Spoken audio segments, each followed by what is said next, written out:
P M Kisan ಯೋಜನೆಯ ಮತ್ತೊಂದು ಅಪ್ಡೇಟ್ಗೆ ಎಲ್ಲರಿಗೂ ಸ್ವಾಗತ. ನಾನು ನಿಮ್ಮ ಪ್ರೀತಿಯ ಶಿವು. ಇವತ್ತಿನ ಒಂದು ವಿಡಿಯೋದಲ್ಲಿ ಪಿ ಎಂ ಕಿಸಾನ್ ಯೋಜನೆಯ 23ನೇ ಕಂತಿನ ಹಣಕ್ಕೆ ಸಂಬಂಧಪಟ್ಟಂತೆ ಈಗ ಒಂದು ಭರ್ಜರಿ ಗುಡ್ ನ್ಯೂಸ್ ಆದರೆ ಬಂದಿದೆ. ಬನ್ನಿ ಅದರ ಬಗ್ಗೆ ನಾವು ಈ ವಿಡಿಯೋದಲ್ಲಿ ಇನ್ಫಾರ್ಮೇಷನನ್ನು ತಿಳ್ಕೊತಾ ಹೋಗೋಣ. ಸೊ ವಿಡಿಯೋವನ್ನು ಸ್ಟಾರ್ಟ್ ಮಾಡ್ತೀನಿ. ಅದಕ್ಕಿಂತ ಮೊದಲು ನೀವಿನ್ನೂ ನಮ್ಮ ಚಾನೆಲ್ಗೆ ಸಬ್ಸ್ಕ್ರೈಬ್ ಮಾಡದೇ ಇದ್ರೆ ಈ ಕೂಡಲೇ ಚಾನೆಲ್ಗೆ ಸಬ್ಸ್ಕ್ರೈಬ್ ಮಾಡ್ಕೊಳ್ಳಿ ಮತ್ತು ಲೈಕ್ ಮಾಡಿ. ಈಗ ನಾವು ಮಾಹಿತಿಯನ್ನು ತಿಳ್ಕೊತಾ ಹೋಗೋಣ. ಹೌದು, ಇವತ್ತು ಅಂತಂದರೆ ದಿನಾಂಕ 21/6/2026 ಇವತ್ತು ರೈತರ ಖಾತೆಗೆ ಪಿ ಎಂ ಕಿಸಾನ್ ಯೋಜನೆಯ 23ನೇ ಕಂತಿನ ಹಣವನ್ನು ಬಿಡುಗಡೆ ಮಾಡಲಾಗ್ತಿದೆ ಅಂತ ಹೇಳಿ ಇದೀಗ ಮಾಹಿತಿಯನ್ನಾದರೆ ತಿಳಿಸಲಾಗಿದೆ.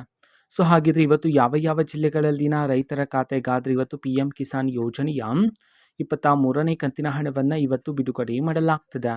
ಈ ಒಂದು ಮಾಹಿತಿಯನ್ನು ನಾವು ತಿಳ್ಕೊಳೋದಾದರೆ ಸೊ ಇವತ್ತು ಕರ್ನಾಟಕದಲ್ಲಿರ್ತಕ್ಕಂತಹ ಈ 6 ಜಿಲ್ಲೆಗಳಲ್ಲಿನ ರೈತರ ಖಾತೆಗಾದರೆ ಇವತ್ತು ಪಿ ಎಂ ಕಿಸಾನ್ ಯೋಜನೆಯ 23ನೇ ಕಂತಿನ ಹಣವನ್ನು ಬಿಡುಗಡೆ ಮಾಡೋದಕ್ಕೆ ಸಂಬಂಧಪಟ್ಟಂತೆ ಇದೀಗ ಮಾಹಿತಿಯನ್ನಾದರೂ ತಿಳಿಸಿರ್ತಕ್ಕಂಥದ್ದು. ಸೊ ಈಗ ನಾವು 6 ಜಿಲ್ಲೆಗಳ ಹೆಸರನ್ನು ತಿಳ್ಕೊತಾ ಹೋಗೋಣ.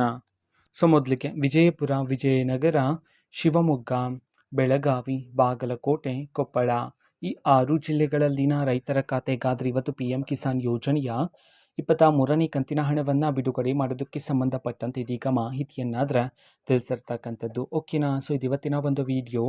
ಇದೇ ರೀತಿ ಇನ್ನೂ ಹಲವಾರು ಯೋಜನೆಗಳಿಗೆ ಸಂಬಂಧಪಟ್ಟಂತೆ ಮಾಹಿತಿ ಬಂದ ನಂತರ ಆದಷ್ಟು ಬೇಗ ನಾನು ನಿಮಗೆ ಇನ್ಫಾರ್ಮೇಷನನ್ನು ತಿಳಿಸ್ತೀನಿ. ಅದಕ್ಕೋಸ್ಕರ ಚಾನಲ್ಗೆ ಸಬ್ಸ್ಕ್ರೈಬ್ ಮಾಡ್ಕೊಳ್ಳಿ ಮತ್ತು ಮಾಹಿತಿ ಇಷ್ಟ ಆಗಿದ್ರೆ ನಿಮ್ಮ ಫ್ರೆಂಡ್ಸ್ ಆ್ಯಂಡ್ ಫ್ಯಾಮಿಲಿ ಮೆಂಬರ್ಸ್ಗೂ ಸಹ ವಿಡಿಯೋವನ್ನು ಶೇರ್ ಮಾಡಿ. ಜೊತೆಗೆ ಚಾನಲ್ಗೆ ಸಬ್ಸ್ಕ್ರೈಬ್ ಮಾಡಿಕೊಂಡು ಸಪೋರ್ಟ್ ಮಾಡಿ. So thank you, bye.